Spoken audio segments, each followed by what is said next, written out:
औज़ुबिल्लाहिमिनश्शैतानिर्रजीम बिस्मिल्लाहिर्रहमानिर्रहीम अल्लाहुम्मा सल्लि अला मुहम्मदिन व आले मुहम्मद।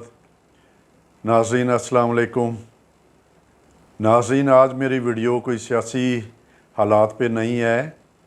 सियासी हालात पे मैं अगले आने वाले दिनों में वीडियो करूँगा।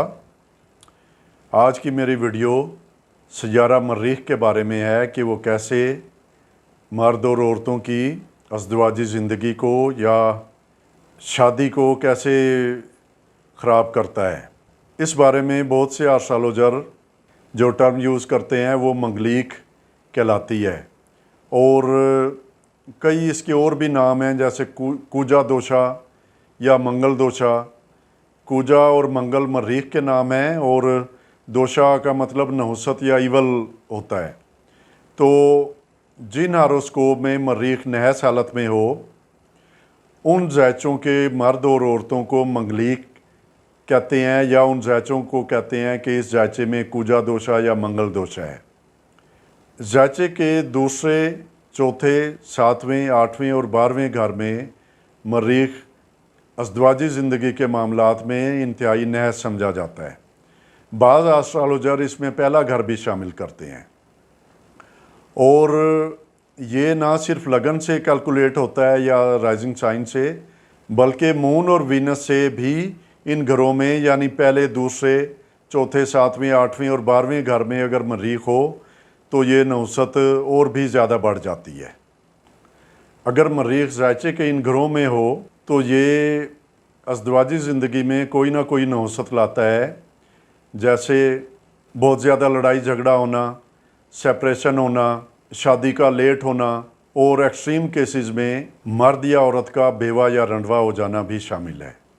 लेकिन नाज़रीन, ये सूरत हाल अमूमन उस सूरत में होती है कि जब मंगल दोशा राइजिंग साइन के अलावा मून साइन से और वीनस के साइन से भी ज़ैचे में मौजूद हो। इंडिया में अमूमन और साउथ इंडिया में ख़ुसूसन लड़के और लड़की की शादी से पहले एस्ट्रोलॉजर से हारोस्कोप बनवाए जाते हैं, और ये देखा जाता है कि इनके हारोस्कोप में मंगल दोशा तो नहीं है, और अगर मंगल दोशा हो तो ख़ास तौर पे लड़कियों की शादी या रिश्ते से इनकार कर दिया जाता है।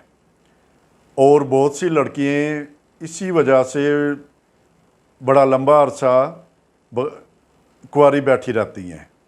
हिंदू एस्ट्रोलॉजर एक एक्सेप्शन ये लेते हैं कि अगर लड़के या लड़की के हारोस्कोप में मंगल दोशा हो तो उसका रिश्ता भी ऐसे ही मर्द या लड़की से करना चाहिए जिसके हारोस्कोप में भी मंगल दोशा हो।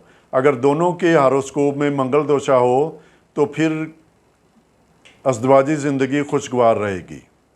ये इनकी क्लासिकल किताबों की इंटरप्रिटेशन है मंगल दोशा के बारे में, लेकिन बाज़ आजकल के मॉडर्न एस्ट्रोलॉजर इस चीज़ से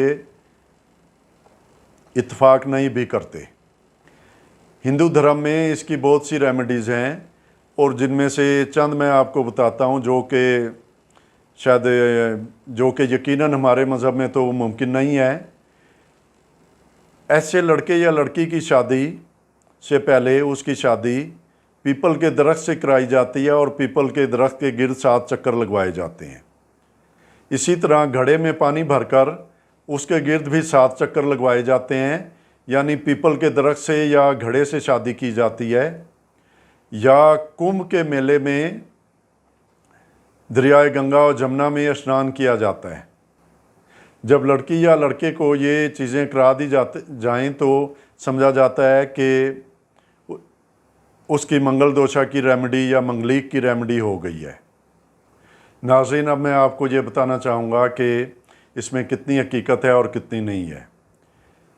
किसी हद तक तो इसमें हकीकत है कि अगर मर्रीख ज़ैचे में बहुत ज़्यादा ख़राब हो और कोई अच्छे सियारों की उस पर नज़र ना हो तो मैरिटल लाइफ को ख़राब करता है।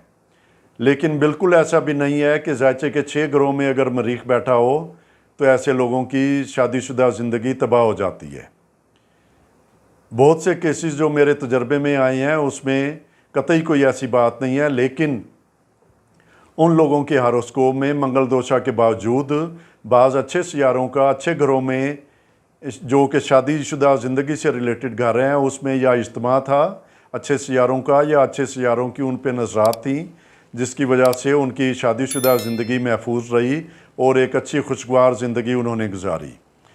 दूसरे ऐसे भी केसेस मिले हैं कि जिन लोगों के हॉरोस्कोप में मंगल दोषा नहीं थी, लेकिन इसके बावजूद उनकी ज़िंदगी में या तलाक हुई है या बेवा हुए हैं, वो दीगर कम्बिनेशन जायचे के जो हैं, क्योंकि उनके जायचों में कई दूसरे मनहूस सैयारे जैसे राहु केतु या सैटर्न वगैरह या यूरेनस वगैरह शादी के वाले घर को बहुत ज़्यादा ख़राब कर रहे थे, और अच्छे सियारों वीनस और मुश्तरी की कोई नेक नज़र भी उन पर नहीं थी। तो लिहाजा ये कहना ठीक नहीं है कि हर वो शख्स या औरत जिसके जायचे में मंगल दोषा हो उसकी मैरिटल लाइफ यकीनन ख़राब ही होगी। अज़दवाजी ज़िंदगी देखने के लिए सिर्फ़ एक मंगल दोषा काफ़ी नहीं है, बल्कि पूरे हॉरोस्कोप का देखना ज़रूरी है, और कई अच्छे कम्बिनेशन जो उस जायचे में हों जो उसकी मैरिटल लाइफ को या अज़दवाजी ज़िंदगी को प्रोटेक्ट कर रहे हों, उनका ख्याल करना भी इंतहाई ज़रूरी है। इस मंगल दोषा या कुजा दोषा की बेहतरीन रेमेडी तो ये है कि शादी के वक्त एक बड़े जानवर का जैसे बकरा या दुम्बे वगैरह का सदका दिया जाए और ज़िबा करके उसका गोश्त गरीबों में तकसीम किया जाए और परिंदों को भी डाल दिया जाए। इसके अलावा इस मंगल दोषा या कुजा दोषा की परेशानी या मरीख की परेशानी से बचने के लिए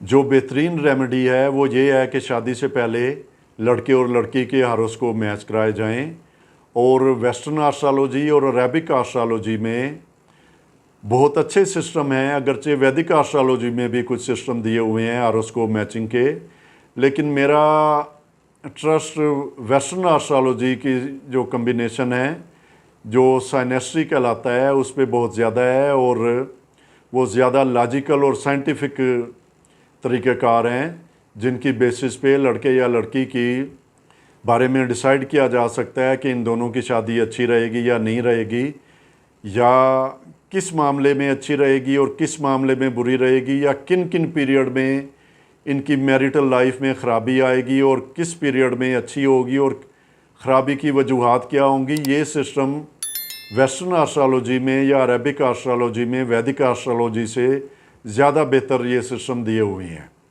नाज़रीन, इस वीडियो का मकसद ये था कि आम लोगों को अवेयर किया जाए कि बाज़ 2 नंबर किस्म के एस्ट्रोलॉजर हर लड़के या लड़की को कह देते हैं कि तू मंगलीक है और तेरे में शादी के प्रॉब्लम होंगे, लिहाजा ये सदक़े हम तेरी तरफ से देंगे और तू हमें इतने पैसे दे, और ये सदका मैं करूँगा आपके बिहाफ पे।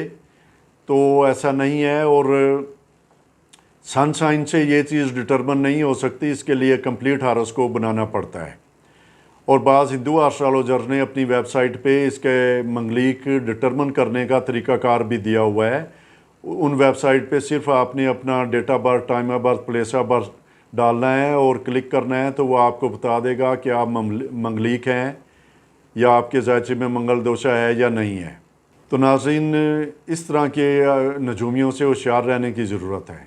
Thank you very much. अस्सलाम वालेकुम।